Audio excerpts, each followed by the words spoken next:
గురుగారు, వృశ్చిక రాశి వారికి ఈ వారం అసలు ఏ విధంగా ఉండబోతోంది? వృశ్చిక రాశి వారికి 3 గ్రహాలు యోగిస్తున్నాయి. 6లో రవి, దశమంలో చంద్రకేతువులు.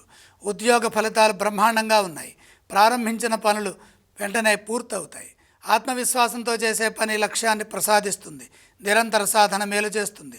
ఏకాగ్రతతో పనిచేయడం ద్వారా ప్రధాన కార్యక్రమాల్లో విజయం వెంటనే సిద్ధిస్తుంది. సమయస్ఫూర్తిని ప్రదర్శించండి.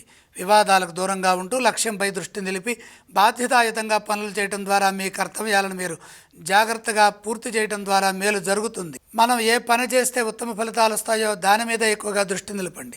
ఇదే విధంగా వ్యాపారంలో కూడా లక్ష్యాలను పూర్తి చేయాలి. వ్యాపారంలో స్వల్పాటంకాలు గోచరిస్తున్నాయి. ఒకటి చేయబోతే మరొకటి అయ్యే విధంగా వ్యాపారంలో కనపడుతోంది. కాబట్టి సాంకేతిక లోపం లేకుండా శ్రద్ధ వహించండి. ఇతరులపై ఆధారపడకుండా సొంతగా నిర్ణయాలు తీసుకొని వాటిని అమలు చేయండి. ఆర్థికపరమైన జాగ్రత్తలు అవసరం.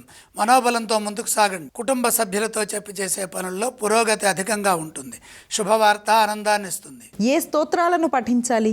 వృశ్చిక రాశి వారు ఈశ్వర ధ్యానం చేయడం ఉత్తమం. గురుగారు, వృశ్చిక రాశి వారు ఏ ఆలయాలను సందర్శించాలి? ఈశ్వర దర్శనం మేలు చేస్తుంది. గురుగారు, వృశ్చిక రాశి వారు ఏవేవి దానం చేయాలి?